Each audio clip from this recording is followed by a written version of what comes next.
Dialogue between a master and slave, mentioned in Chapter 11 of My Bondage and My Freedom by Frederick Douglass, from the book The Columbian Orator by Caleb Bingham, narrated by Greducator.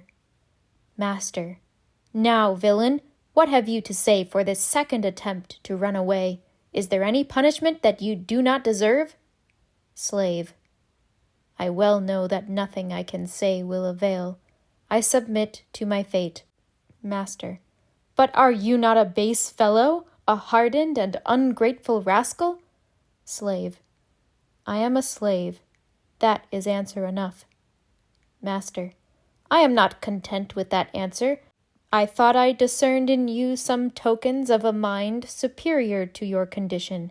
I treated you accordingly. You have been comfortably fed and lodged, not overworked, and attended with the most humane care when you were sick. And this is the return?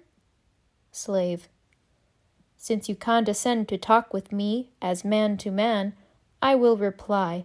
What have you done? What can you do for me that will compensate for the liberty which you have taken away?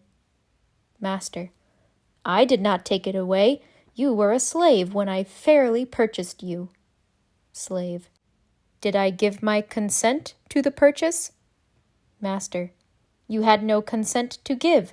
You had already lost the right of disposing of yourself. Slave: I had lost the power, but how the right? I was treacherously kidnapped in my own country when following an honest occupation.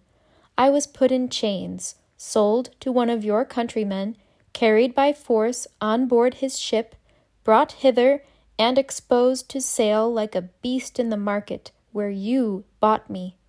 What step in all this progress of violence and injustice can give a right? Was it in the villain who stole me, in the slave merchant who tempted him to do so, or in you, who encouraged the slave merchant to bring his cargo of human cattle to cultivate your lands? Master: It is in the order of Providence that one man should become subservient to another. It has ever been so, and ever will be. I found the custom, and did not make it. Slave: You cannot be but sensible that the robber who puts a pistol to your breast may make just the same plea. Providence gives him a power over your life and property. It gave my enemies a power over my liberty. But it has also given me legs to escape with, and what should prevent me from using them? Nay, what should restrain me from retaliating the wrongs I have suffered, if a favorable occasion should offer? Master: Gratitude! I repeat, gratitude! Have I not endeavored ever since I possessed you to alleviate your misfortunes by kind treatment, and does that confer no obligation? Consider how much worse your condition might have been under another master. Slave: You have done nothing for me more than for your working cattle. Are they not well fed and tended? Do you work them harder than your slaves? Is not the rule of treating both designed only for your own advantage? You treat both your men and beast slaves better than some of your neighbors, because you are more prudent and wealthy than they. Master: You might add, more humane too. Slave: Humane!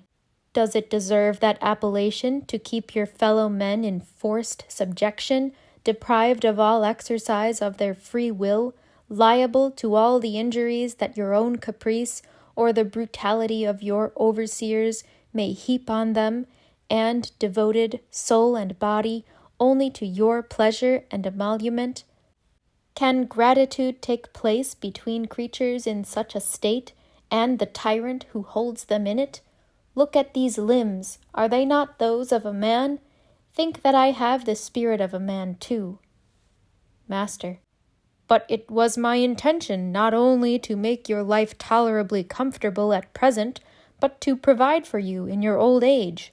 Slave: Alas, is a life like mine, torn from country, friends, and all I held dear, and compelled to toil under the burning sun for a master, worth thinking about for old age?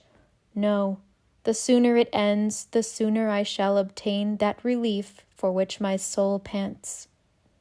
Master. Is it impossible then to hold you by any ties but those of constraint and severity? Slave. It is impossible to make one who has felt the value of freedom acquiesce in being a slave. Master. Suppose I were to restore you to your liberty, would you reckon that a favor? Slave.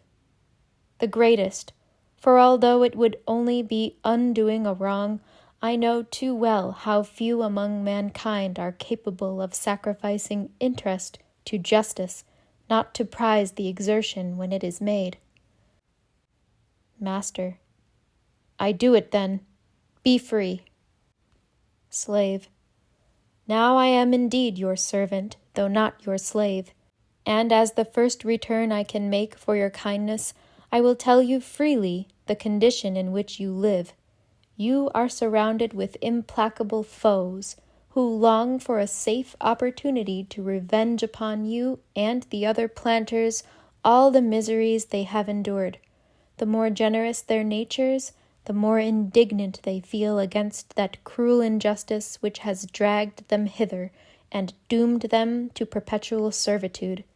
You can rely on no kindness on your parts to soften the obduracy of their resentment. You have reduced them to the state of brute beasts, and if they have not the stupidity of beasts of burden, they must have the ferocity of beasts of prey. Superior force alone can give you security. As soon as that fails, you are at the mercy of the merciless. Such is the social bond between master and slave.